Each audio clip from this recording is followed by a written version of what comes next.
పద్మపుష్టజయిష్ణు ప్రపదాన్విత అన్న నామం గురించి మీరు విని ఉన్నారు.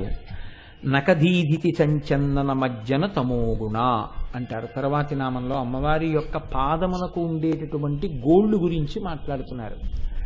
ఆ గోళ్ల గురించి మాట్లాడడంలో నామం చాలా చమత్కారంగా మాట్లాడారు. నకధీధితి సంచన్న నమజ్జన తమోగుణ.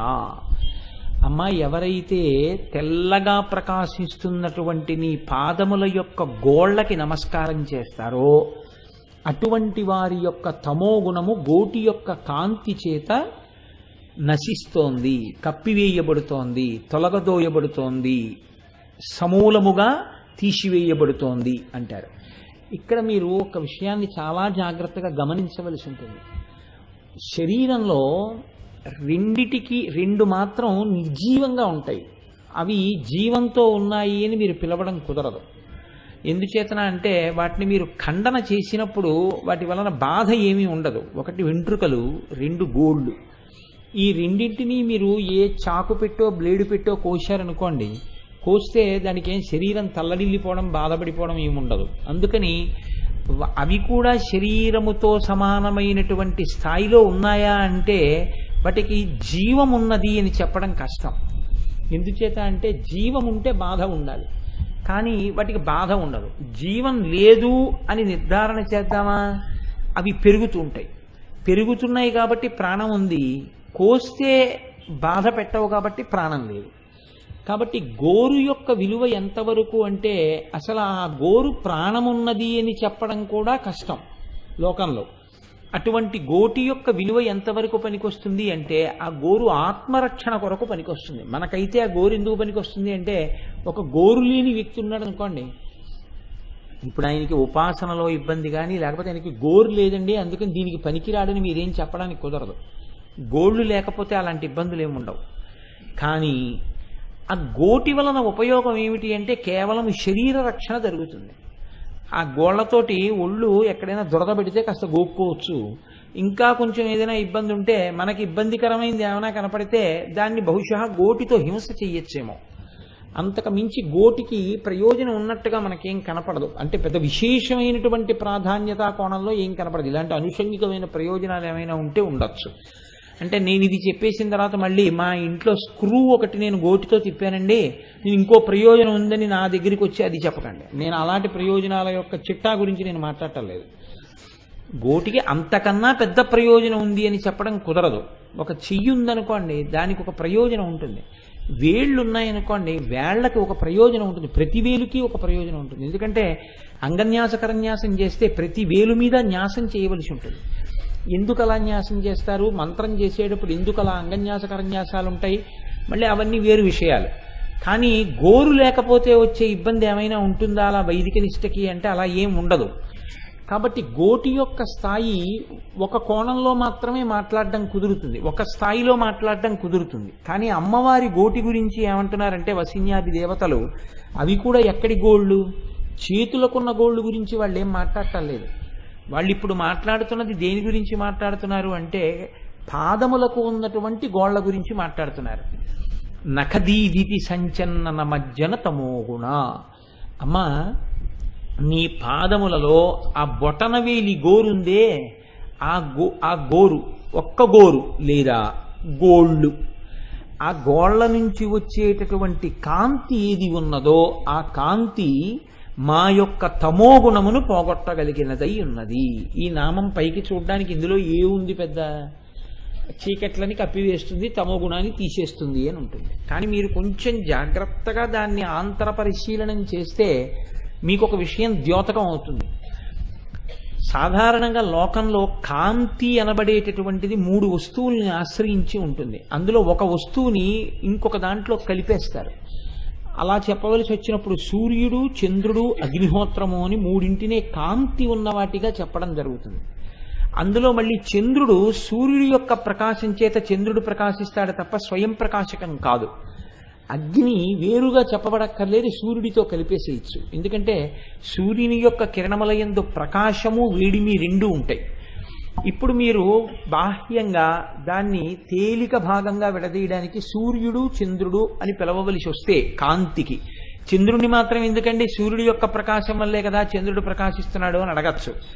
సూర్యుడి ప్రకాశం వల్ల చంద్రుడు ప్రకాశించినా చంద్రుడు రాత్రిపూట దర్శనమిస్తాడు, సూర్యుడు పగటిపూట దర్శనమిస్తాడు.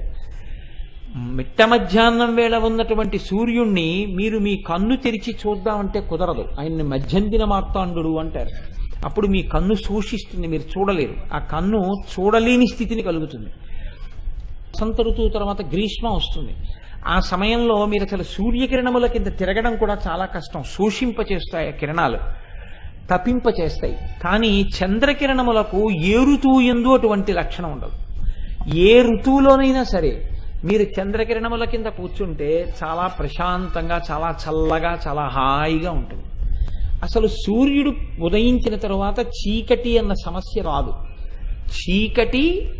చీకటిని తొలగదోయగలిగినవి రెండు ఏకకాలంలో ఉండేది ఎప్పుడు అంటే ఒక్క రాత్రి వేళ చంద్రుడు, రాత్రి రెండు ఉండేది చంద్రుడి విషయంలోనే. ఆయన ఉంటాడు, చీకటి ఉంటుంది. ఆయన చీకటిని ఎంత దూరం తోస్తాడు అంటే కొంత తొలగ తోస్తాడు. పౌర్ణమి నాటి చంద్రుడు ప్రకాశిస్తున్నాడు అనుకోండి, మీకు కొంత స్పష్టత గోచరిస్తూ ఉంటుంది, ఆ బాట అవి బాగా తెలుస్తూ ఉంటాయి. అంత మాత్రం చేత అస్సలు చీకటి లేకుండా పోతుంది అనుకుంటే తప్పు. అస్సలు చీకటి లేకుండా ఏముండదు. పౌర్ణమి నాడు చీకటి ఉంటుంది, వెలుతురు ఉంటుంది, చంద్రుడు ఉంటాడు, చీకటి ఉంటుంది. కానీ చంద్రకిరణములు చల్లగా ఉంటాయి. చల్లగా ఉన్న కారణం చేత మీరు ఆ చంద్రకిరణాల కింద కూర్చోవడం, ఆ చంద్రుడి యొక్క కిరణముల యొక్క చల్లతనాన్ని అనుభవించడం చాలా సంతోషంగా ఉంటుంది.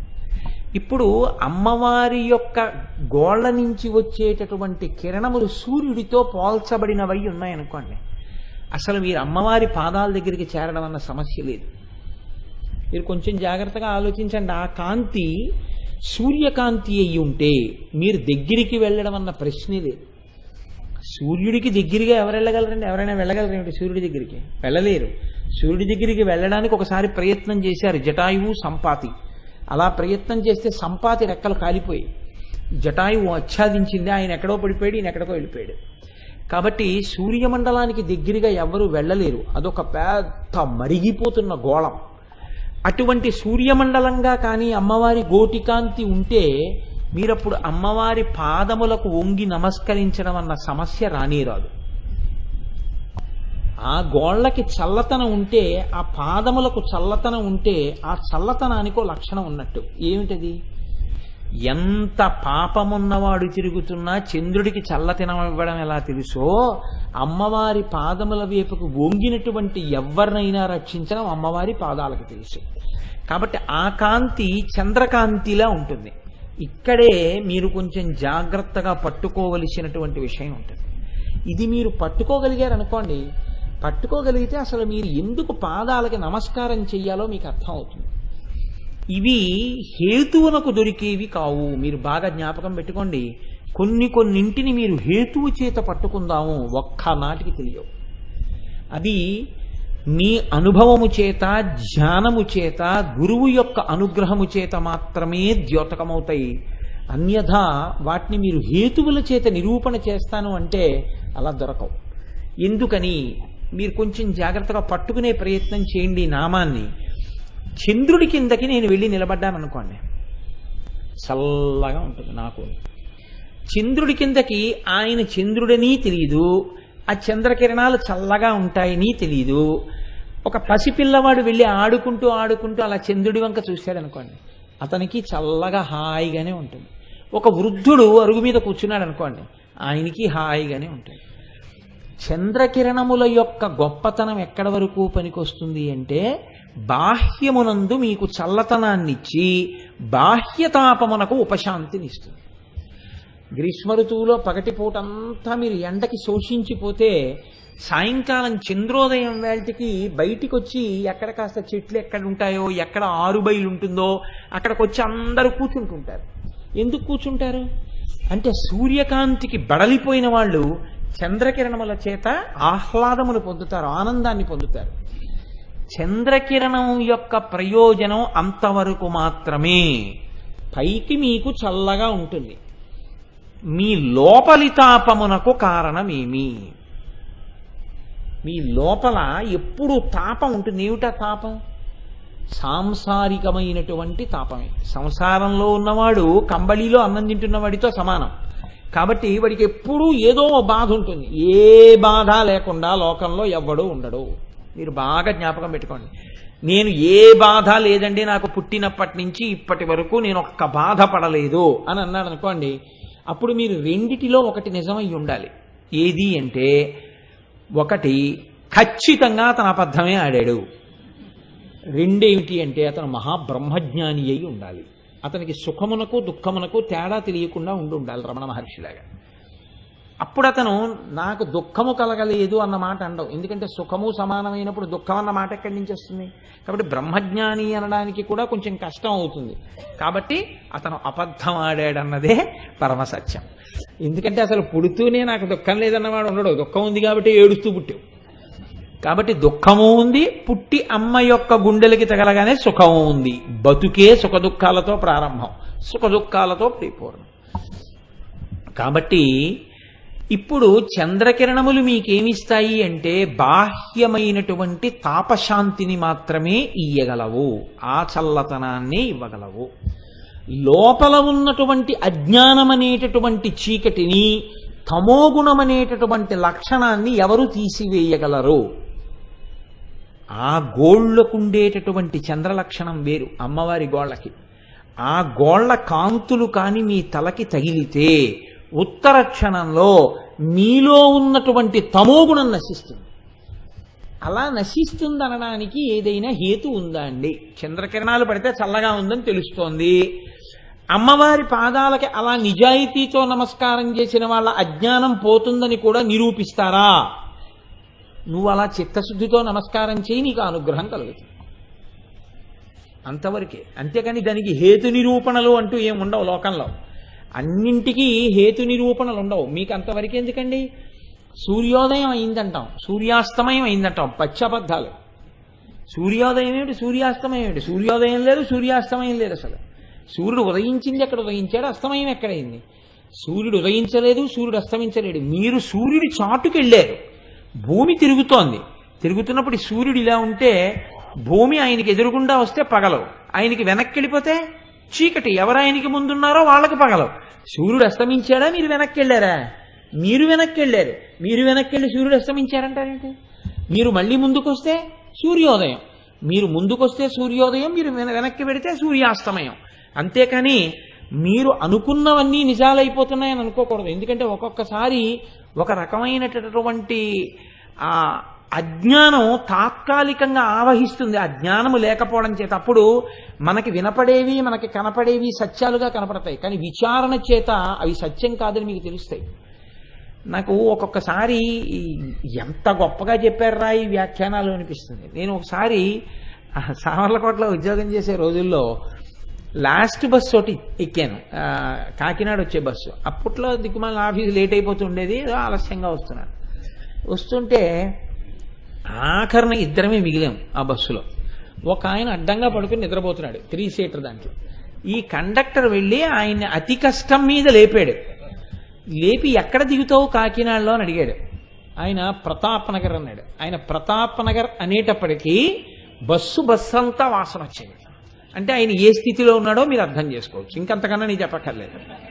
కాబట్టి పడుకుని ఉన్నాడు. ప్రతాపనగర్ వెళ్ళిపోయింది, నూకాలమ్మ తల్లి గుడి దాటిపోయి భానుగుడికి వచ్చేస్తోంది బస్సు.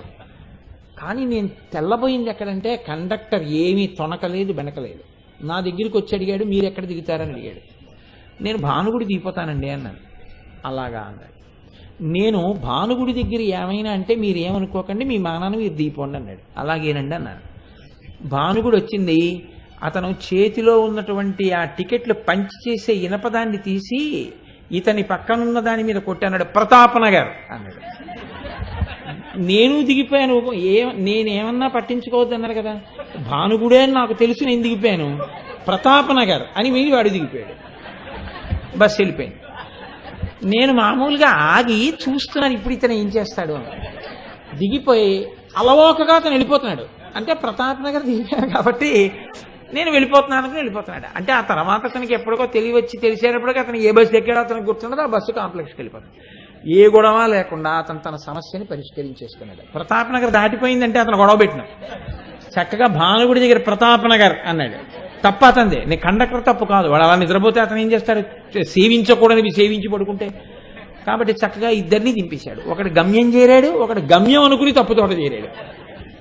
కాబట్టి అజ్ఞానంలో ఉండి వాడు భానుగుడిని ప్రతాపనగర్ అనుకున్నాడు. మనకి కూడా ఒక శాశ్వత అజ్ఞానం ఉంటుంది. దాని యందు సూర్యోదయ సూర్యాస్తమయాలు ఉన్నాయనుకుంటూ జీవితం గడిచిపోతుంటుంది. అసలు సూర్యోదయం లేదు, సూర్యాస్తమయం లేదు, తిరుగుతున్నవాడు నువ్వు. ఈ సత్యం ఇరుకలోకి రాదు. ఇప్పుడు చెప్పండి, మీకు హేతు ఉండి మీకు అర్థమవుతోందా సూర్యోదయాలు సూర్యాస్తమయాలు లేవని? మీరు తిరుగుతూ మీకే తెలియట్లేదు సూర్యుడు అస్తమించేస్తున్నాడు అంటున్నారు రోజు. ఇంకా ఇంత పరమపావనమైనటువంటి అమ్మవారి పాదములకు ఉన్న గోళ్ల కాంతులకు అంత శక్తులు ఉన్నాయని మీరు ఎలా ఊహించగలరు? అంటే కొన్ని ధ్యానము చేత, అనుభవము చేత, పెద్దల వాక్కుల యందున్న పూనిక చేత మీరు తెలుసుకోవాల్సి ఉంటుంది. అందుకే పోతన గారు కృష్ణ భగవాను దర్శించడానికి వెళ్ళేటటువంటి అక్రూరుడితో భాగవతంలో ఒక పద్యం చెప్పించారు. శూరులు తొల్లియే విభుని శోభిత పాదనక ప్రభావళించేరి భవాంధకారముల చిక్కక ఉందురు అట్టిదేవునిన్ వైరముతోడనైన గెలువన్నను పంపి శుభంబు చేసే నిష్కారణమైన ప్రేమ ఇదే కంసుని పోలు సఖుండు కల్గునే అన్నాడు. శూరులు తొల్లి ఏ విభుని శోభిత పాదనక ప్రభావళించేరి భవాంధకారముల చిక్కక ఉందురు అట్టి దేవుని. శూరులు అంటే శరీర బలంతో యుద్ధం చేసేవాళ్ళు అని కాదు అర్థం. శూరులు అంటే పండితులు అని అర్థం. పండితులు అంటే పద్యాలు రాసేవాళ్ళు, పద్యాలు చెప్పేవాళ్ళు అని కాదు. పండాహ అంటే జ్ఞానము అని గుర్తు. అందుకే పోతన గారు సహజ పండితుడు అంటే బాగా పద్యాలు రాశారు అని కాదు. ఏ ప్రమేయం లేకుండా ఆయనకి ఈశ్వరానుగ్రహం చేత జ్ఞానము కలిగినటువంటి మహాపురుషుడు అని గుర్తు. కాబట్టి పండాహ అన్న దాంట్లోంచి పండిత అన్న మాట వచ్చింది. ఎవరు భగవంతుని అనుగ్రహం చేత జ్ఞానమును పొందుతారో వారి జ్ఞానమునకు ఇది హేతువు అని చెప్పడం కుదరదో అటువంటి వారిని పండితుడు అని పిలుస్తారు. కాబట్టి ఇప్పుడు అమ్మవారి యొక్క పాదముల దగ్గర నమస్కరించగా ఏదో ఒకనాడు అమ్మవారి యొక్క అనుగ్రహం కలుగుతుంది. ఏదో ఒకనాడు ఎందుకు కలగాలి? వెంటనే ఎందుకు కలగదు? అంటే మీ చిత్తశుద్ధి బాగా పరిణతి పొందాలి. బాగా చిత్తశుద్ధి ఏర్పడి ఆ తల్లి నన్ను అనుగ్రహించగలదు అని వంగి నమస్కరించగా ఆమె ఏమి చేయగలదు? తమోగుణాన్ని తీయగలదు. తమోగుణం అనగా ఏమి అంటే దానివల్ల వచ్చేటటువంటి బాధలు అంతా ఇంత కావు. తమోగుణానికి మొదటి సూచన ఏమిటో తెలుసా అండి? నిద్ర. అయిన చోట కాంచోట కూడా నిద్రపోతారు. పురాణంలో నిద్ర, ప్రవచనంలో నిద్ర, కచేరీలో నిద్ర, రైల్లో నిద్ర, బస్సులో నిద్ర, ఆఫీసులో నిద్ర, దిక్కుమాలి నిద్ర, జీవితం అంతా నిద్ర. శాశ్వత నిద్రకి వెళ్ళిపోయేంత వరకు ఆ నిద్రపోతూనే ఉంటారు కొంతమంది. అసలు ఉత్సాహవంతంగా లేవడం, ఉత్సాహవంతంగా ఉండడం అన్నది ఉండదు. ఎప్పుడూ ఆవలిస్తూనే ఉంటారు. ఎప్పుడు ఇలా కళ్ళు పడిపోతూనే ఉంటాయి. మరి ఎప్పుడు లేస్తారో, ఏం చేస్తుంటారో నాకు చాలా ఆశ్చర్యంగా. అలా అంత నిద్ర ఎందుకు వచ్చేస్తూ ఉంటుందో అంటే సరే అవి ఎందుకు కానండి లలితా సహస్రం చెప్తూ. కాబట్టి అసలు తమోగుణానికి మొదటి లక్షణమే నిద్ర. అసలు నిద్రపోయేవాడు అమ్మవారి పాదాలకి నమస్కారం పెట్టడం అన్న లక్షణం ఎక్కడ వచ్చిందండి? 2 అవివేకం, 3 అజ్ఞానం, 4 మోహం, 5 అలసట, 6 సోమరితనం. ఇలాంటి లక్షణాలన్నింటినీ కలిపి దండగుచ్చి ఓడి మెళ్ళలో వేస్తే వాడిని తమోగుణ భూయిష్ఠుడు అని పిలుస్తారు. ఇన్ని గుణాలు విరగాలంటే ఎంత సాధన ఉండాలో. కానీ ఇటువంటి తమోగుణాన్ని తీసేసి వాడికి విశేషమైన జ్ఞానం ఇస్తుంది. ఎందుకు ఇవ్వాలి? ఇప్పుడు మీరు ఆలోచించండి. ఇది నామం యొక్క రహస్యం. ఒక్కసారి కాళ్ళకి నమస్కారం పెడితే ఇన్ని భయంకరమైన లక్షణాలు ఎందుకు తీయాలండి? అందులో ఏముంది? అందులో 1,000 కుంకుమార్చన ఉందా, 1,00,000 కుంకుమార్చన ఉందా, లేకపోతే పుష్పార్చన ఉందా, లేకపోతే ఏమైనా సౌందర్యలహరి పారాయణ ఉందా, మూకపంచశతి పారాయణ ఉందా, లేకపోతే ఏమైనా ప్రవచనం ఉందా, లేకపోతే అర్థం చేసుకోవడం ఉందా? ఏముందని కాళ్ళకి నమస్కారం చేస్తే గోళ్లకాంతులతో తమోకాంతి తీయాలి, ఆవిడ తమస్సుని తీసేయాలి?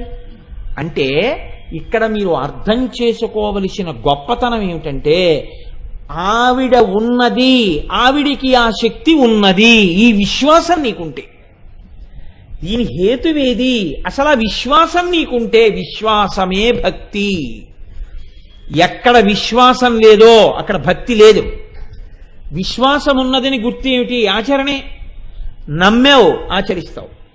ఆకలేస్తోంది ఆకలేస్తోంది ఆకలేస్తోంది ఏడుస్తున్నావు. అన్నం తింటే ఆకలి తీరుతుందిరా అన్నాడు ఒకడు. అన్నం తింటే ఆకలి ఎలా తీరుతుంది అంటే వెళ్ళిపోయావు. నీ బతుకులో ఆకలి తీరదు. నమ్మి తిన్నావు, ఆకలి తీరిపోయింది. నమ్మి ఆచరించడానికే విశ్వాసమని పేరు. కాబట్టి నువ్వు ఆచరణలోకి తీసుకురావడం మొదలు పెడితే ఆవిడ అలా ఎందుకు చేస్తుందో చూద్దువు కానివి. ఎందుకు చేస్తుందంటే లోకంలో మీకు ఏదైనా ఒక ఉపకారం చెయ్యాలి అంటే ఏదో ఒకటి ఆలోచన చేస్తారు. అసలు ఏ ఆలోచన లేకుండా మహోపకారాలు చెయ్యడం అనేటటువంటిది లోకము యొక్క లక్షణము కాదు. ఎందుకు కాదు? మీ మనసు ప్రీతి పొందాలి, లేదా మీరు అలా ప్రయోజనం పొందడానికి యోగ్యులని ఎవరో నమ్మాలి. మీరు ఈ రెండు మాటలు కొంచెం పట్టుకోవాల్సి ఉంటుంది. నేను మీకు ఉపకారం చెయ్యాలనుకోండి, ఒక ఉదాహరణకి నేను మీకు ఒక శ్లోకం నేర్పాలి అంటే నేను అటువంటి స్వలాభాపేక్షతో చెయ్యలేదు, ఈశ్వరానుగ్రహంతో. ఎందుకు చేశాను అంటే నన్ను నేను ధన్యుణ్ణి చేసుకుంటున్నాను అనుకుని చేశానంతే. ఎప్పుడు చేసినా ఒక ఉదాహరణ చెప్తున్నాను, ఒకరి మీద పెట్టకూడదు కాబట్టి. ఇప్పుడు అయ్యా నాకు ఈ శ్లోకం నేర్పుతారా అని అడిగారు అనుకోండి, వెంటనే వీరికి ఈ శ్లోకం నేర్పితే నాకేమిటి ఉపయోగం అని ఆలోచించాను అనుకోండి. ఈయనకి ఈ శ్లోకం, ఈయన ఎవరో నాకు తెలియదు, ఇవాళ వచ్చి శ్లోకం నేర్పమంటున్నాడు, నేర్పుతాను, వెళ్ళిపోతాడు. మహా అయితే ఏం చేస్తాడో నమస్కారం పెడతాడు. ఏమిటి వస్తుంది? 5 పైసలు వస్తాయా, పావలా వస్తుంది నాకు నమస్కారం పెడితే. కాబట్టి ఈయనకి ఎందుకు నేర్పడం? ఫలానా ఆయన ఉన్నాడు మన చుట్టూ తిరుగుతూ ఉంటాడు. లేకపోతే ఎందుకంటే ఉదాహరణ చెప్పేటప్పుడు స్పష్టంగానే చెప్పేద్దాం. ఇంకా అటువంటి ఉపమానాన్ని ఎత్తి మీద వేసుకున్న తర్వాత ఎంతకి దారిపోతే మాత్రం నష్టం ఏంటి? దొరగారికి నేర్పుదాం. దొరగారికి ఎందుకు నేర్పడం అంటే పాపం రోజు కారట్టుకు వస్తారు పెద్ద ఆయన, పట్టుకొచ్చి వీడు ఇంకా పంచె కట్టుకోవడం అవకపోయినా వచ్చి అలా కూర్చుంటారు.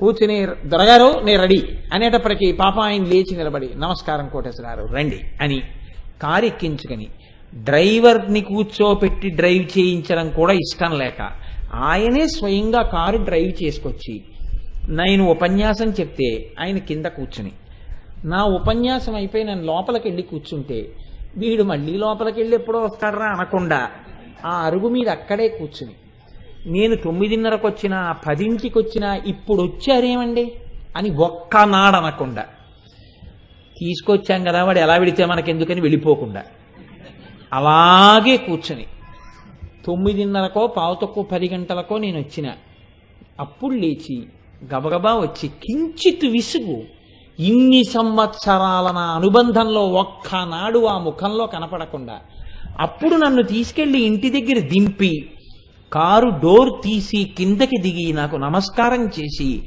నేను వెళ్ళొస్తానండి అని అప్పుడు బయలుదేరి వెడుతున్నారంటే ఆయనకి నేర్పుదాం శ్లోకం తప్ప వీడికి ఎందుకు నేర్పడం శ్లోకం అని నేను అనుకున్నాను అనుకోండి. లేదా ఎవరుంటారు లోకంలో, వాడు ఏదో చెప్తున్నాడు ఉపన్యాసం అయిపోయింది, వాడు వచ్చాడు చెప్తున్నాడు. కానీ శిష్యుడంటే గురువు యొక్క మనసెరిగిన వాడు శిష్యుడు.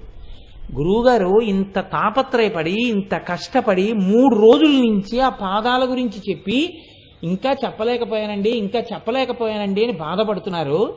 కాబట్టి ఆయన నోటితో చెప్పిన దాన్ని అందరికీ కనపడేటట్టుగా మనం పాదాలు కనపడేటట్టుగా అమ్మవారిని అలంకారం చేయిద్దాం అని నాకు కూడా చెప్పకుండా అందరికీ అమ్మవారి పాదాలు కనపడేటట్టుగా మంజీరములు కూడా కనపడేటట్టుగా అమ్మవారిని అలంకారం చేయించి పాదుకలు పువ్వుల్లో అక్కడ పెట్టి వెళ్ళి అందరూ తల తాటించి నమస్కరించుకునేటటువంటి అవకాశాన్ని మధ్యాహ్నం వచ్చి వెంకన్న బాబు గారితో కలిసి అన్ని ఏర్పాట్లు చేసి ఇంతమంది పొంగిపోయి వెళ్ళిపోతుంటే మా గురువుగారు ఉపన్యాసం చెప్తే ఆయన ఉపన్యాసానికి తగినట్టుగా నేను పాదుకలు పెట్టానని పొంగిపోయిన ఒక గోపాలకృష్ణ గారికి చెప్దాం తప్ప వీళ్ళందరికీ మనం ఎందుకు చెప్పడం అని నేను అనుకున్నాను అనుకోండి. ఇప్పుడు గోపాలకృష్ణ గారు మంచారే, దొరగారు మంచారే, పాడైపోయిన వాడు ఎవడో తెలుసా అండి నేను. ఎందుకో తెలుసా, నా యందు ఒక కండూతి ఉంది. వీళ్ళు నాకు చేశారు నీ చేద్దాం, వీడెవరో నాకేం తెలుసు, నాకేం చేశాడని నీ చేస్తాను తిరిగి. ఈ భావన రాగానే పాడైన వాడెవరు? నేను. ఒక ఉపకారం చెయ్యాలి అంటే లోకంలో మనకేం జరిగింది విచారణ ఉంటుంది, లేదా మనకేం జరిగింది అనేది పక్కన పెట్టారనుకోండి, ఇది పొందడానికి నీకు ఈ అర్హత ఉందా ఇదన్నా చూస్తారు. ప్రభుత్వం అనబడేటటువంటిది ఒక మనిషేం కాడు ప్రతిఫలాపేక్ష ఉండడానికి. కానీ మీకు ఏదో వృద్ధాప్య పింఛన్ ఇస్తాం, కానీ మీరు వృద్ధులై ఉండాలి. వృద్ధులనగా ఇంత వయస్సు ఉండాలి, వయస్సుతో పాటు ఇంత ఆదాయమే ఉండాలి, ఇంతకన్నా ఉండకూడదు. మీకు లేదని మీరు చెప్తే మేము నమ్మం. మీకు లేదని ఇంకోటి చెప్పాలి, వాడికో ముద్ర ఉండాలి, వాడు సంతకం పెట్టాలి. ఇవన్నీ పట్టుకుని మీరు మా దగ్గర 2 నెలలు తిరిగితే అప్పుడు మీకు ఏదో ఆర్డర్ ఇస్తాం. అప్పుడు ప్రతి నెల ట్రెజరీకి వెళ్తే మీకు ఏదో డబ్బు ఇస్తూ ఉంటారు. ఇప్పుడు మీ యొక్క అర్హతని చూసి ఉపకారం చేస్తారు. నేను యోగ్యత అన్న పేరుతో నాకు ఏం జరుగుతోందన్నది చూసి ఉపకారం చేస్తాను. ఏ ఉపకారము యొక్క స్థాయిని బట్టి 2 ఉంటాయి. ఒక ఆయన గుండె ఆపరేషన్ చేయించుకోవడానికి ₹1,00,000 ఇవ్వాలనుకోండి సహాయ నిధిలోంచి, అప్పుడు ఎక్కువ పరిశీలన ఉంటుంది. ఓ ₹100 ఇవ్వాలనుకోండి, తక్కువ పరిశీలన ఉండొచ్చు. నేను మహోపకారం చేయాలనుకోండి, అప్పుడు నేను చాలా పెద్ద పరిశీలన చేయొచ్చు. ఏదో చిన్న ఉపకారం అనుకోండి, కాకతాళీయంగా చేయొచ్చు. ఇప్పుడు అమ్మవారు చేస్తున్నటువంటి ఈ ప్రయోజనం కన్నా గొప్ప ప్రయోజనం ఇంకోటి ఉంటుంది లోకంలో, నాకు చూపించండి. కేవలము ఆ తమోగుణం వల్లే అత్యంత నీచమైనటువంటి ఉపాధుల్లోకి మనం వెళ్ళిపోతుంటాం శరీరం పడిపోయిన తర్వాత. ఒకసారి వెళ్ళిపోవడం అంటే ఎలా ఉంటుందో తెలుసా అండి? పరమ భయంకరంగా ఉంటుంది. ఎందుచేత అని మీరు అంటారేమో, సనాతన ధర్మంలో దేవాలయాలన్నీ కొండల మీద ఉంటాయి. ఎందుకుంటాయో తెలుసా అండి? కొండల మీద దేవాలయాలు, భగవంతుడు సరదా పుట్టి కొండెక్కి కూర్చోడు. పెద్ద పెద్ద క్షేత్రాలన్నీ కొండల మీద ఉండడానికి ఒక కారణం ఉంటుంది. కొండ ఎక్కేటప్పుడు మీరు ఒకటి విచారణ చేసుకోండి అని గుర్తు. కొండల నిండా ఏముంటాయి? కొండల నిండా బండలే ఉంటాయి. ఆ బండకి తనంత తానుగా పుణ్యం చేసుకునేటటువంటి భాగ్యం ఉండదు. ఒకసారి ఒక చోట గుండ్రాయి అయి పుట్టాడు అనుకోండి, ఆ గుండ్రాయి ఆయుర్దాయం ఎంత నేను చెప్పలేనది, అది అలా ఉంటుంది ఆ గుండ్రాయి. ఇప్పుడు ఆ గుండ్రాయి ఆకలి వేస్తే, ఆకలి లేదని మీరు అనడానికి లేదు, వేసిందేమో మీకు తెలియదు అంతే. తినడానికి ఏముండదు, చచ్చిపోవడానికి ఉండదు. దాహం వేస్తే తాగడానికి ఉండదు, చచ్చిపోవడానికి ఉండదు. దాని మీదకి వెళ్ళి ఒకడు మూత్ర విసర్జన చేస్తాడు, అది తిరిగి వాడిని ఏమనలేదు. ఒకడు వెళ్ళి దాని మీద ఉమ్మి వేస్తాడు, అది దాన్ని తిరిగి వాడిని ఏమనలేదు. ఒకడు వెళ్ళి నిష్కారణంగా ఏ కర్రో పెట్టి దాన్ని కొడతాడు, అది తిరిగి కొట్టలేదు. అలా పడుంటుంది.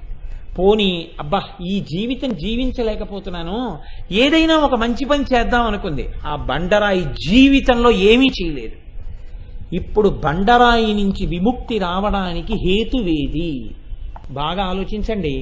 ఎప్పటికీ అది హేతువు కాదు.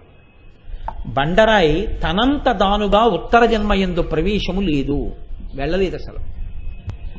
బండలుగా పడున్నవన్నీ మహాపాపములే. ఇప్పుడు ఈ బండ ఎలా పుణ్యం చేసుకుంటుంది? తనకుండదు. ఒక మహాత్ముడు అటుగా వస్తూ సేద తీరాడు దాని మీద కూర్చుని. ఇప్పుడు దాని ఖాతాలో ఏం వేస్తారంటే, ఒక మహాత్ముడు కూర్చోడానికి నువ్వు ఉపయోగపడ్డావు, ఉత్తర జన్మలో ఒక ఆవుని చేస్తారు. ఇక్కడ ప్రారంభం అవుతుంది జన్మ పరంపర. మీరు ఎప్పుడైనా ఈ జన్మ పరంపర ఎలా వస్తుంది అన్న దాని గురించి చదివితే అసలు మనకి భయం వేస్తుంది తెలుసా అండి.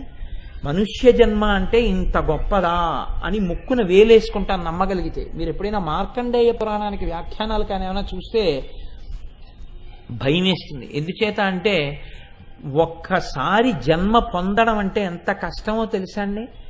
ఒక గింజయందు మీరు ప్రవేశించేటట్టుగా విడుదల చేస్తారు. విడుదల చేస్తే అది నీటి బిందువు తగిలి ప్రత్యుత్పత్తిని పొందుతుంది.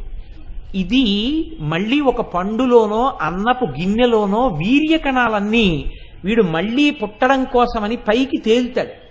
గబగబా ప్రవేశిద్దాం పురుషుల్లోకి ముందని. అందుకే పై అన్నం పురుషుడికి పెట్టండి అంటారు. ఆయన తిన్న తర్వాత ఆయన తేజస్సుగా మారుతుంది. ఈ తేజస్సు సరి అయిన కాలములో మాత్రమే తన భార్య యందు ప్రవేశిస్తేనే ఫలదీకరణము చెందుతుంది, లేకపోతే అది నశించిపోతుంది. మళ్ళీ కథ మొదటికి. మళ్ళీ ఉడకాలి మరుగునీళ్లలో, ఉడికి ఉడికి ఉడికి ఉడికి పైకి తేలుతాడు. మళ్ళీ ఎప్పుడో మనుష్య జన్మలోకి వస్తాడు.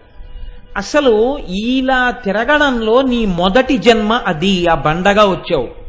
ఇప్పుడు కొండెక్కేవాడిగా వచ్చావు. ఎంత తేడా ఉందో చూడు. ఈ కొండెక్కడాన్ని వదిలిపెట్టుకోకు జన్మలో. ఈ కొండెక్కడమే నీ జన్మ సౌభాగ్యం. కాబట్టి కొండెక్కడం జీవితంలో ప్రధాన ప్రయోజనం. అది ప్రసాద్ బాబు గారు అందుకు కొండెక్కడం.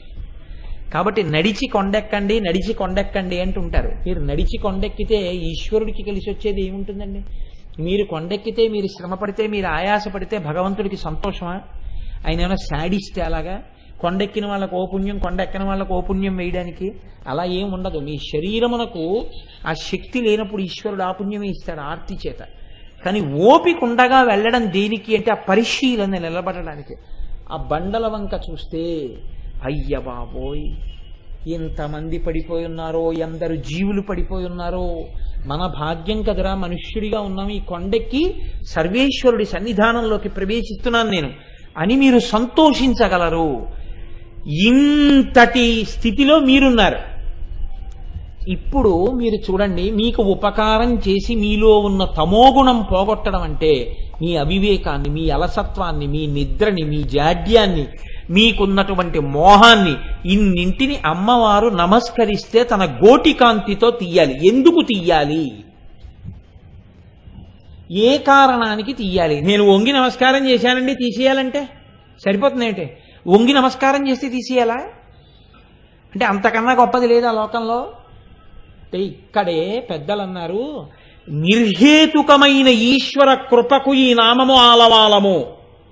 దీనికి వ్యాఖ్యానం లేదని చెప్పారు. ఎందుకు తీసేస్తుంది అలాగా వంగి నమస్కారం చేస్తే? అయ్యో నా బిడ్డడు ఇన్నాళ్లకి మార్గం తెలుసుకుని నా దగ్గరికి వచ్చి నా పాదముల ముందు వంగాడు, చాలు వీడిని దారిలోకి తిప్పేస్తానని చెప్పేసి ఆవిడ తమోగుణాన్ని తీసేస్తుంది. నిజాయితీగా ఒక్కసారి వంగితే చాలు, ఆవిడ తమోగుణాన్ని తీసేయడానికి సిద్ధంగా ఉంది. ఇప్పుడు ఈ నామంలో మీకేది బయటికి వస్తోంది? ఇంత ఉపకారం చేసేటప్పుడు ఆవిడ రెండు చూడలేదు. నాకు వీడు చేసినదేమి ఆవిడ చూడలేదు. ఇది పొందుటకు వీడి అర్హత ఏమి ఆవిడ చూడలేదు. రెండూ చూడకుండా మీకు మహోపకారం చేసేస్తోంది. ఇలా చెయ్యడంలో ఆవిడ నిర్హేతుక కృప ఉన్నది. ఈ నిర్హేతుక కృప దేని వలన వ్యక్తమైనది? ఆవిడ గోటి కాంతిగా వ్యక్తమైనది.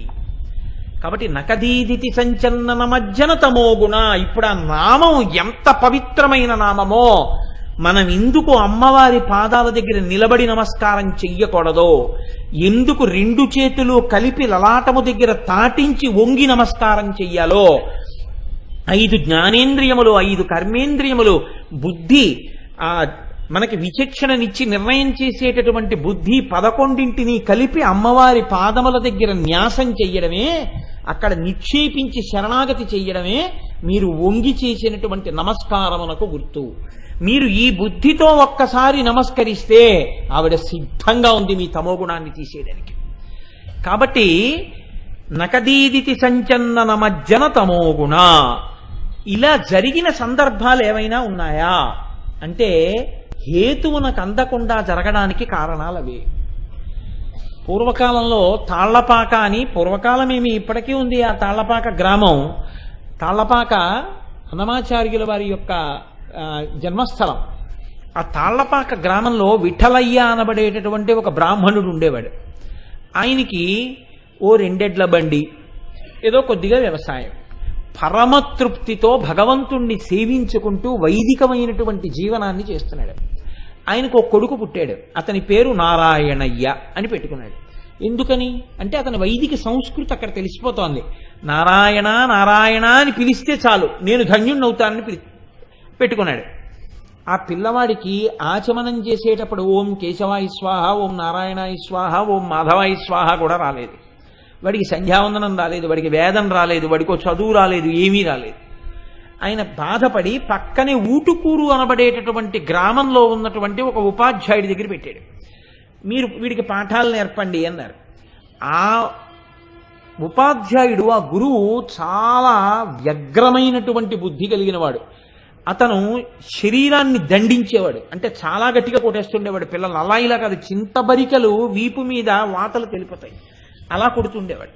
పాపం ఈ పిల్లవాడికి ఇంటికి వెళ్ళిపోతే తండ్రి కొడతాడు. అక్కడ ఉంటే చదువు రావట్లేదు సరికదా, గురువు గారి పేరు చెప్పేటప్పుడు కొన్న చదువుపోతుంది, అంత భయపడిపోతున్నాడు. ఇప్పుడు ఆ పిల్లవాడు చాలా చిన్న వయస్సులో ఉన్నవాడు ఆలోచించాడు. అసలు వాడికి బతుకు మీద విరక్తి వచ్చింది. ఇక నేను బతకడం అనవసరం, ఇంటికి వెడితే నాన్నగారు కొడతారు, ఇక్కడుంటే గురువు గారు కొడతారు, రెండు చోట్ల నాకు దెబ్బలే తప్ప నాకు చదువు వచ్చేటటువంటి యోగ్యత కనపట్టలేదు. కాబట్టి నేను నా శరీరం విడిచిపెట్టేస్తాను అనుకున్నాడు. ఎలా విడిచిపెట్టేయాలి? వాడికి చిన్నతనం, వాడికి చావడం కూడా తెలియదు పాపం. అందుకని వాడు ఆలోచించాడు. ఆ రోజుల్లో పెద్దవాళ్ళు చెప్పుకుంటూ ఉండగా విన్నాడు. ఆ ఊరి చిట్ట చివరలో ఊటుకూరు అనబడేటటువంటి ఊరు చివర పొలిమేర్లలో చిన్న గుడి ఉండేది. అందులో చింతలమ్మ అన్న పేరుతోటి అమ్మవారు ఉండేది. ఆ అమ్మవారు చింతలమ్మ అని పేరు ఎందుకు వస్తుందంటే చింత చెట్టు యొక్క కొమ్మలు గట్టిగా ఉంటాయి. ఆ అమ్మ కొమ్మలు అంటే ఆ అమ్మ చేతులు అమ్మ కాళ్ళు పట్టుకున్నవాడికి కింద పడ్డం, చింత చెట్టును పట్టుకున్నవాడు కింద పడ్డం. అలాగే అమ్మవారి పాదాలు పట్టుకున్నవాడు కింద పడ్డం చెప్పడానికి చింతలమ్మ అని పేరు. కాబట్టి లేదా మీ చింతలు తీయగలిగిన తల్లి కాబట్టి చింతలమ్మ, ఆవిడ్ని చింతించే భక్తిని ఇవ్వగలదు కాబట్టి చింతలమ్మ. కాబట్టి ఇప్పుడు వాడు ఆ చింతలమ్మ అనబడేటటువంటి తల్లి ప్రతిరోజు రాత్రి ఊరి బయటకు వస్తుందని, ఊరి బయటికి వచ్చి ఆవిడ తిరుగుతూ ఉంటుందని, మళ్ళీ తెల్లవారే వేళటికి ఆవిడ గుళ్ళోకి వెళ్ళిపోతుందని. కాబట్టి కొద్దిగా చీకటి పడుతుండగా ఆ రోజుల్లో తొందరగా రాత్రి భోజనాలు చేసేవారు. భోజనం చేసేసి పడుకున్నారు అందరూ. ఈ పిల్లవాడు ఆ గుడి దగ్గరికి వెళ్ళాడు. ఎందుకు వెళ్ళాడు? ఆ గుడి పక్కన ఒక పెద్ద పుట్ట ఉంది, అందులో ఒక కాలత్రాచు తిరుగుతుంటుంది. అసలు ఆ పాము కరవక్కర్లేదా, ఆ పాముని చూస్తే చచ్చిపోతారు అని ప్రచారం ఆ రోజుల్లో. అటువంటి పాము అది, ఆ పాము. కాబట్టి పిల్లవాడికి ఎంత వైరాగ్యం వచ్చిందంటే ఎవ్వరూ ఇహ చీకటి పడ్డాక ఊరు బయటికి వెళ్ళరు, పాము కనపడుతుందన్న భయంతో. పిల్లవాడికి ఎంత వైరాగ్యం వచ్చిందంటే ఆ పాము కరిస్తే చచ్చిపోదామని వెళ్ళాడు. వెళ్ళి ఆ పుట్ట దగ్గర కూర్చున్నాడు. ఆ పాము రాలేదు. వాడికి ఎంత చిరాకు వచ్చిందంటే ఇంకో పావు గంట పాము వచ్చే వరకు బతకడం వాడికి ఇష్టం లేదు. అందుకని వాడు ఏడుస్తూ చెయ్యి తీసి పుట్ట లోపలకంట పెట్టాడు. మోచెయ్యి వరకు వెళ్ళింది, చెయ్యి వెళ్ళలేదు, పాము కరవలేదు. వాడు ఏడుస్తున్నాడు. దేనికి ఏడుస్తున్నాడు? పాము కరవలేదని ఏడుస్తున్నాడు. పాము కరిచేస్తే బాగుండు, చచ్చిపోతానని చెప్పి చెయ్యి అందులో పెట్టుకుని ఏడుస్తూ కూర్చున్నాడు. బాగా చీకటి పడింది. అమ్మవారు బయటకు వచ్చింది గుళ్ళో నుంచి. చూసింది ఆ పిల్లాన్ని, గభాలను రెక్కట్టుకుని పైకి లాగింది. ఎందుకురా అబ్బాయి పుట్టలో చెయ్యి పెట్టావు అని. అమ్మే కదండి, ఏ పేరుతో ఉన్నా అక్కడ అమ్మ ఉండడమే కారణం. ఈ పిల్లవాడు ఏడుస్తూ చెయ్యి పెట్టినా మనుష్యులు ఎవరైనా తిరుగుతారేమో అని ఆవిడ బయటికి రాలేదు, కానీ ఆవిడ శాసనం పాము కుట్టలేదు, పాము కరవలేదు. ఇప్పుడు ఆ తల్లి అడిగింది, ఎందుకు ఏడుస్తున్నావురా అబ్బాయి నువ్వు, ఎందుకురా పుట్టలో చెయ్యెట్టావంది. అమ్మ నాకు చదువు రావట్లేదమ్మా, నన్ను గురువుగారు కొట్టేస్తున్నారమ్మా, ఇంటికి వెడితే నాన్నగారు కొట్టేస్తారమ్మా, చచ్చిపోదామని పుట్టలో చెయ్యి పెట్టానమ్మా అన్నాడు. ఆవిడంది, నువ్వేం బెంగ పెట్టుకోకు, ఈ ఊళ్ళో చింతలమ్మ అమ్మవారని చెప్పుకుంటారే, నేనే ఆ అమ్మవారిని. నీకు నేను ఒక వరం ఇస్తున్నాను, నువ్వు ఇక్కడ ఉండి చదువుకోవలసింది ఏం లేదు. భగవంతుడు ఒక్కడే అనేక రూపాలతో ఉంటాడు. నేనే మీ ఊళ్ళో తాళ్లపాకలో లక్ష్మీ చెన్నకేశవ స్వామిగా ఉన్నాను. నువ్వు మీ ఊరు వెళ్ళిపోయి ప్రతిరోజు నాకు ప్రదక్షిణాలు చెయ్యి, అక్కడ ఆ గుడి చుట్టూ ప్రదక్షిణాలు చెయ్యి. ఈ జన్మలో నీకు నేను అంత గొప్పతనాన్ని ఇస్తానని చెప్పలేను, కానీ నీ వంశం తరిస్తుంది. ఎందుకంటే మనం తద్దినం పెట్టినా 3 తరాలు చెప్తాం. నీకు మనవడిగా ఒక మహానుభావుడు పుట్టపోతున్నాడు. ఆయన వాగ్గేయకారుడై వెంకటేశ్వర స్వామి వారి మీద కొన్ని వేల సంకీర్తనలు చేసి మొత్తం జాతినంతటినీ భక్తి రసంలో ఓలలాడిస్తాడ్రా. ఆ పిల్లవాడి యొక్క పుట్టుక చేత నువ్వు తరించి మోక్షాన్ని పొందుతావు, కాబట్టి నువ్వు మీ ఊరు వెళ్ళిపోవంది. అంటే ఆ పిల్లవాడు వచ్చేసి చెన్నకేశవ స్వామి వారికి ప్రదక్షిణాలు చేస్తూ తాళ్లపాకలో ఉండిపోయాడు. ఆ పిల్లవాడికే పెద్ద అయ్యాక కొడుకు పుట్టాడు, నారాయణ సూరి అని పేరు పెట్టారు. ఆ నారాయణ సూరి అతనికి లక్కమాంబ అని చెప్పేటటువంటి ఒక తల్లికిచ్చి వివాహం చేశారు కొడుకుని. ఆ కొడుకు కోడలికే మహానుభావుడు వెంకటాచలం వెళ్ళి నారాయణ సూరి లక్కమాంబ స్వామి పుష్కరిణిలో స్నానం చేస్తే వెంకటేశ్వర స్వామి వారి నందక ఖడ్గం బయలుదేరి చిరుగంటలు మోగుతుండగా ఆవిడ కడుపులో ప్రవేశించినట్టు కలొచ్చి మహానుభావుడు వాగ్గేయకారుడు 32,000 సంకీర్తనలు చేసినటువంటి అన్నమాచార్యుల వారు కొడుకుగా పుట్టారు.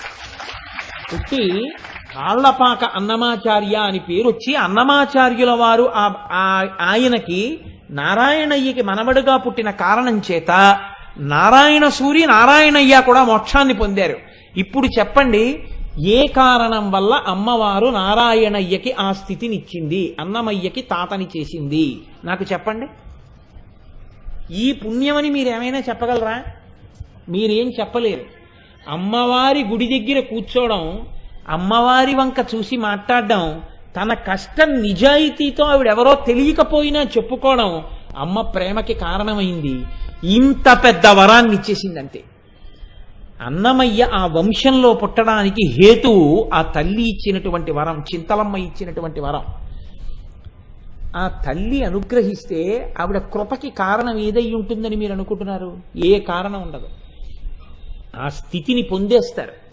నేను తరచూ చెప్తుంటాను, నా జీవితంలో మర్చిపోలేనటువంటి సంఘటన. నేను ఒకసారి మా అమ్మగారు చాలా పెద్దవారు అయిపోయేప్పటికీ నన్ను కృష్ణా పుష్కరాలకి తీసుకెళ్ళరా అని అడిగారు. ఆవిడ్ని కృష్ణా పుష్కరాల్లో స్నానానికి తీసుకెళ్ళి మా అమ్మగారిని స్నానం చేయించి ఆవిడ్ని ఒడ్డుకు తీసుకొచ్చి ఏదో నా చేతనైన పని చేయిస్తున్నాను. ఇస్తుంటే అక్కడ ఒక 4 కొడుకులును తండ్రి కూర్చుని ఉన్నారు. వాళ్ళు నలుగురు చక్కగా స్నానం చేసి వచ్చి సంధ్యావందనం చేసుకుని కూర్చుని మాట్లాడుకుంటున్నారు. వినపడుతోంది పక్కనే. తండ్రి అంటున్నాడు, రే పెద్దవాడిని అయిపోయాను, మీ నలుగురిని కష్టపడి చదివించాను, పెద్ద చేశాను, ఇవాళ మీ అందరూ భగవంతుడి దయ వల్ల చాలా సమున్నతమైనటువంటి స్థితికి వచ్చేశారు. మన ఊళ్ళో ఉన్నటువంటి ఇల్లు అమ్మేసి వచ్చిన ధనాన్ని మీ నలుగురికి సమానంగా ఇచ్చేస్తాను. నన్ను మీ నలుగురిలో ఎవరి దగ్గర ఎన్నన్నాళ్ళు ఉండమంటే అన్నన్నాళ్ళు ఉంటాను. నా జీవితం ఇంకెంతకాలం ఉంటుంది, అలా వెళ్ళిపోదామని అనుకుంటున్నాను రా అన్నారు. 4 పిల్లలు మాట్లాడుకుని అన్న మాటలు కావు. పెద్దవాడు అన్నాడు, ఈ మాట మీ నోటి వెంట ఇంకొక్కసారి నేను వినకూడదు. నేను మీకు పెద్ద కొడుకునై పుట్టినందుకు నాకు ఆజన్మాంత హక్కు. మీరు అమ్మ నా దగ్గరే ఉండాలి తప్ప ఎన్నడూ మీరు ఎక్కడికి వెళ్ళకూడదు. మీరంటూ వెళ్ళడం జరిగితే తమ్ముళ్ళ ఇళ్లలో శుభకార్యాలకి మీరు అమ్మ, నేను, నా భార్య, పిల్లలు అందరం కలిసే పెడతాం తప్ప మీరు ఎవరి దగ్గర ఎన్నాళ్ళన్న మాట తేవద్దు. అలా ఉండడానికి వీల్లేదు. 2, తమ్ముళ్ళు అంగీకరిస్తే నేను ఒకటి అనుకుంటున్నాను, ఆ ఇల్లు దేవాలయం. మీరు ప్రతిరోజు తెల్లవారుజామున లేచి స్నానం చేసి అమ్మవారికి నమస్కారం చేసి అమ్మవారి పాదోదకాన్ని పట్టుకొచ్చి మా అందరికీ చేతిలో పోసేవారు. మేము తీర్థం తీసుకునేవాళ్ళం. ఒరే అమ్మవారి బొట్టురా, మీరు వృద్ధిలోకి వస్తారని తెచ్చి మీరు మా నలుగురికి బొట్టు పెట్టి స్కూల్కి పంపించేవారు. మీరు ఎంతో కష్టపడి మా నలుగురికి రోజు అక్కడ కూర్చుని విద్యాబుద్ధులు నేర్పారు. నాన్నగారు, మా నలుగురిని ఇవాళ ఇంత పెద్ద పెద్ద వాళ్ళని చేసి ఇన్ని లక్షలు గణించగలిగినటువంటి శక్తికి మమ్మల్ని పైకెత్తినటువంటి దేవాలయం నాన్నగారది. ఎంత డబ్బు కావలసిన వాడైనా గుడిని అమ్మేసుకుంటాడా అండి? ఆ డబ్బు అవసరం లేని మేము దేవాలయాన్ని అమ్ముతామని ఎందుకు అనుకుంటున్నారు? మా దృష్టిలో అది ఇల్లు కాదు, అది దేవాలయం. అందుకే మీరు అంగీకరిస్తే నాన్నగారండి మేము ఓ పని చేద్దాం అనుకుంటున్నాం. ఇవాళ మాకు లోటు లేదు. మేము నలుగురం కలిసి కావలసినటువంటి డబ్బంతా ఒకళ్ళని అవసరం లేకుండా సమకూరుస్తాం. మేము నలుగురం చాలు మీ కడుపున పుట్టిన వాళ్ళం. మన ఊళ్ళో ఉన్న ఇంటి స్థానంలో ఒక గొప్ప శివాలయాన్ని నిర్మాణం చేద్దాం. మీరే ఆ శివలింగ ప్రతిష్ఠ మీరు అమ్మ చేసి మీరు అక్కడ అభిషేకం చేద్దరు. కానీ ప్రతి సంవత్సరం ఆ ప్రతిష్ఠ జరిగిన రోజున మీ నలుగురు కుమారులం, నలుగురు కొడుకు కోడళ్ళు, మనవలు, మీరు, అమ్మ అందరం వెళ్ళి ఆ శివాలయంలో అభిషేకం చేద్దాం. మీరు మా నలుగురికి జ్ఞాననేత్రం ఇచ్చి పెంచి పెద్ద చేసినందుకు మన వంశం పేరు మీద మా నాన్నగారు తిరుగాడిన పవిత్ర ప్రదేశం అన్నది ఒక శివాలయంగా ఉండిపోవాలి నాన్నగారు, ఒక గుడి కడదామన్నారు. అంటే ఆ తండ్రి పొంగిపోయి కళ్ళొత్తుకుని అలాగే చేద్దాను నాన్న అని అప్పటి వరకు ఓపిగ్గా ఉన్న ఆయన ఆనందానికి నీరసపడి కొడుకుల భుజాల మీద చేతులేసి వెడుతుంటే, ఈశ్వర, అమ్మవారిని నమ్మిన కుటుంబాలు ఇంకా ఇలాంటివి ఉన్నాయన్నమాట అని పొంగిపోయాను నేను. కాబట్టి చూడండి, అమ్మవారిని నమ్మితే, ఆవిడ్ని నమ్మి నమస్కరించగలిగితే ఆ తల్లి నకదీదితి సంచన్న నమజ్జనతమో గుణ. ఆ తల్లి గోళ్లలోచొచ్చేటటువంటి కాంతులు ఎటువంటివైనా ఇవ్వగలవు. అందుకే శంకర భగవత్పాదులు సౌందర్యలహరిలో అంటారు, నఖైర్నాక స్త్రీణాం కరకమల సంకోచ శిభిః తరూణాం దివ్యానాం హసత ఇవతే చండిచరణః ఫలాని స్వస్యేభ్యః కిసలయకరాగ్రేణ దదత దరిద్రేభ్యో భద్రాం శ్రియమనిశమాహ్నాయ దదతౌ అంటారు. అమృత భాండం అండి ఆ శ్లోకం. నఖైర్నాక స్త్రీణాం కరకమల సంకోచ శిభిః తరూణాం దివ్యానాం హసత ఇవతే చండిచరణౌ. ఇక్కడ అమ్మవారిని పిలుస్తున్నారు శంకరాచార్యుల వారు. అమ్మ చండీదేవి అని పిలిచారు. చండి అన్న మాటకి చండతి కుప్యతీతి చండిక అని అమరకోశం వ్యాఖ్యానం చేస్తుంది. కోపము కలిగిన తల్లికి చండి అని పేరు. అంటే కోపం కలిగిన తల్లి అయితే నమస్కారం ఎలా చేస్తామంటే ఆవిడ కోపంగా బెత్తం పట్టి కూర్చుంటే అని అనుకోకండి. కోపము అన్న మాటని మీరు సక్రమంగా అర్థం చేసుకోవాల్సి ఉంటుంది. కోపం ఎటువంటిదో తెలుసా అండి? ఇప్పుడు ఒక దొంగ కత్తి పట్టుకుని వస్తున్నాడు, నేను పరిగెడతాను. పరిగెడుతున్న దొంగ కింద పడ్డాడు, చేతిలో కత్తి కింద పడింది. ఇప్పుడు కత్తి నేను తీసుకున్నాను, ఎవరు పరిగెడతారు? దొంగ పరిగెడతాడు. అమ్మవారు కోపంతో ఉండడం అంటే ఏమిటో తెలుసా అండి? అమ్మవారు లోకకంటకులైన వారి మీద కోపంగా ఉంటుంది. అందుకే చండీ హోమం చేస్తారు. లోకకంటకులై ఎవరు మీకు దుఃఖాన్ని కలిగిస్తున్నారో, ఎవరు మిమ్మల్ని ధర్మమనందు ప్రవర్తించకుండా అడ్డు పెడుతున్నారో, మీకు ఉపశాంతి కలగాలని చండీ హోమం చేశారనుకోండి, మీ మనస్సు చల్లబడుతుంది. ఇప్పుడు చండీ ఆవిడ దుష్టశక్తుల యందు కోపం, తన బిడ్డల యందు ప్రేమ. అటువంటి తల్లి ఇప్పుడు ఈ మాట ఎందుకు వేయాలి శంకరాచార్యులు వారు? శంకర భగవత్పాదులు ఎక్కడైనా అమ్మవారిని ఒక నామంతో పిలిచారంటే దాని వెనకాతల ఒక రహస్యం ఉంటుందండి. ఇప్పుడు ఈ పేరుతో అమ్మవారిని ఉపాసన ఎవరు చేస్తున్నారు? లోకమంతా చేస్తుంది. కలవు చండీ, కలియుగంలో ఆ చండీ నామం చెప్పుకోవాలి, చండీ పేరు చెప్పుకోవాలి. శంకరాచార్యులు వారు అమ్మవారి గోళ్ల దగ్గరే చండీనామం వాడారు. కలవు చండీ, ఆ చండీ అన్న పేరు వింటే చాలండి, గొప్ప అనుగ్రహం కలుగుతుంది. ఆ తల్లి ఎక్కడ ఇటువంటి రక్షణ ఇస్తూ ఉంటుంది అంటే అమ్మవారిని శచీదేవి పూజ చేస్తూ ఉంటుంది. శచీదేవి ఎవరు? ఇంద్రుడి భార్య. ఇంద్రుడి భార్య శచీదేవి అమ్మవారికి పూజ చేస్తే ఏమొస్తుంది? ఆవిడ మోక్షం కోసం పూజ చేయదు. ఆవిడ ఏం కోరుకుంటూ ఉంటుందంటే తనకి దేవరాజు యొక్క భార్యాత్వము నిలబడాలని కోరుకుంటూ ఉంటుంది. దేవరాజు భార్యాత్వం అంటే ఇంద్రుడు దేవేంద్రుడిగా ఉండాలని కోరుకుంటుంటుంది. ఇంద్రుడి పదవికి భంగం రాకూడదు. ఇంద్రుడు ఇంద్ర పదవిలో ఉండాలి. ఇంద్రుడు ఇంద్ర పదవిలో ఉండడం అన్నది ఎవరి వల్ల వచ్చింది? శచీదేవి అమ్మవారిని పూజ చేస్తుంటుంది. కాబట్టి అన్యాపదేశంగా రహస్యం ఏమిటి? మీ ఆయన అభ్యున్నతి మీరు అమ్మవారికి చేసే కుంకుమార్చన మీద ఆధారపడి ఉంటుంది. అంతే రహస్యం. ఇంద్రుడి ఇంద్ర పదవే శచీదేవి పూజకు ఆధారపడితే రామారావు గారి గొప్పతనం సత్యవాణి గారి కుంకుమార్చనలో ఎందుకు ఉండదండి? ఉంటుంది, నమ్మగలిగితే. నమ్మకపోతే నేనేం చేయలేను. కాబట్టి మీరు చేసే కుంకుమార్చనే మీ భర్తను ఉద్ధరిస్తుంది. కాబట్టి నీ పూజ దేని కొరకు? నీ భర్తని రక్షించుట కొరకు. నీ భర్త రక్షింపబడితే నీ భర్త కలిగిన రక్షణ వల్ల నువ్వు వైభోగాన్ని పొందుతావు. కాబట్టి శంకరాచార్యుల వారి శ్లోకం ఎలా వస్తుందో చూడండి. అందుకని ఇప్పుడు ఏమైందిట? నఖైర్ నాకస్త్రీణాం కరకమల సంకోచచిభిః తరూణాం దివ్యానాం హసత యువతే చండిచరణః. ఏమండి, వాళ్ళ అమ్మవారి పాదాలకి నమస్కారం చేయడం ఎందుకండి?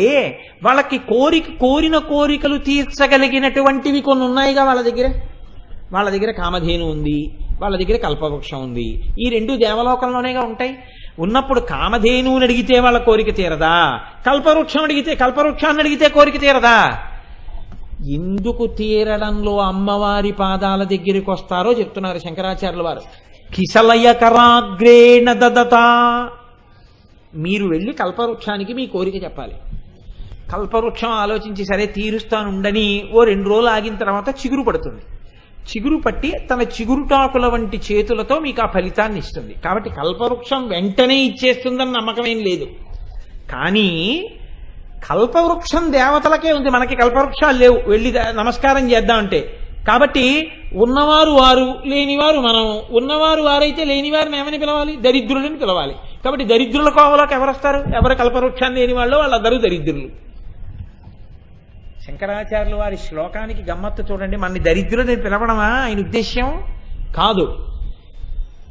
దరిద్రుడవైన నువ్వు భాగ్యవంతుడివా, ఐశ్వర్యవంతులైనా వారు నిజంగా భాగ్యవంతులు కారా? శంకరాచార్యుల వారు చూపిస్తున్నారు. అసలు భాగ్యం ఏదో తెలుసా అండి?